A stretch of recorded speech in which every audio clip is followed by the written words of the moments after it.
আসসালামু আলাইকুম। তো কেমন আছেন আপনারা? আশা করি আপনারা আল্লাহ তাআলার অশেষ কৃপায় খুব ভালো আছেন। এদিকে আমরাও খুবই ভালো আছি।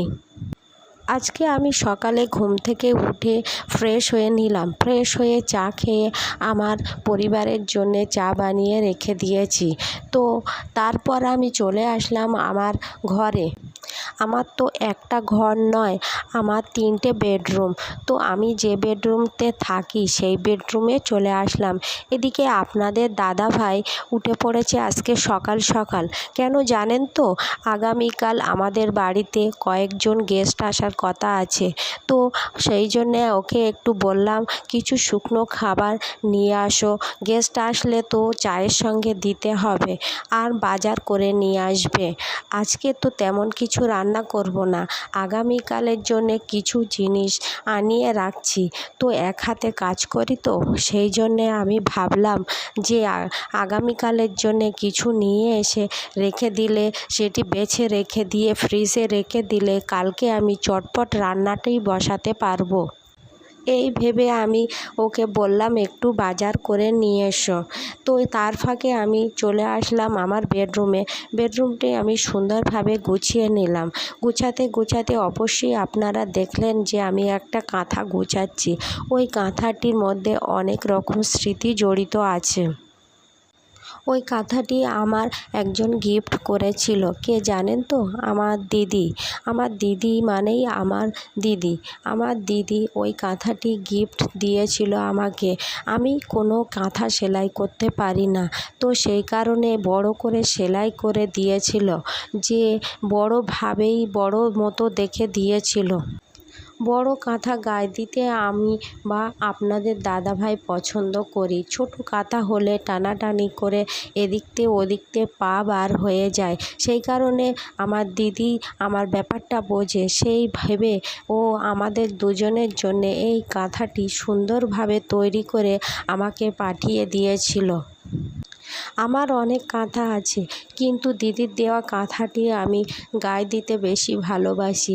আমার যেসব কাঁথা আছে সেগুলি খুব ছোট ছোট। তো আমার দাদিমাও একটা সুন্দর কাঁথা দিয়েছিল, একদম সাদা। সেই কাঁথাটি আমি যত্ন সহকারে তুলে রেখেছি। কেন জানেন তো? ওটা আমার দাদিমার হাতের জিনিস। ওটা আমার স্মৃতি হিসাবে আমি যতদিন বাঁচব সেতদিন আমি আমার আলমারিতে তুলে রাখবো। আমার দাদিমা খুব সুন্দরভাবে কাঁথা বানাতো। আমরা অনেকটা নাতনি, সেই কারণে প্রত্যেকের একটা একটা কাঁথা দিয়েছিল। সে দেখার মতো কাঁথাটি। একদিন আপনাদেরকে সেই কাঁথাটি দেখাবো। সুন্দর সাদার উপরে সুন্দরভাবে ডিজাইন তুলতো। আপনারা জানেন কি জানি না, আগেকার দিনে ঠাকমারা দিদিমারা এইভাবে কাঁথা বানাতো, কিন্তু এখনকার দিনে আর কাঁথা বানানো তো প্রায় উঠেই গেছে। অনেক রকম কাঁথার মতো জিনিস ব্যবহার করে প্রত্যেকে, কিন্তু কাঁথা তো কাঁথা শীতকালে বলো সবসময় বলো সব কাজেই লেগে থাকে, যতই সুন্দর জিনিস উঠুক না এখনকার দিনে। তো অনেক গল্প করতে করতে আপনাদের সঙ্গে অনেক কিছুই দেখালাম, যে আমার হাজবেন্ড এদিকে ডিম নিয়ে এসছে, সেগুলি ফ্রিজের মধ্যে রেখে দিলাম। ওইদিকে ভাত নিতে এসছে, তাই আমি চটপট আলু ভর্তা বানাতে শুরু করলাম।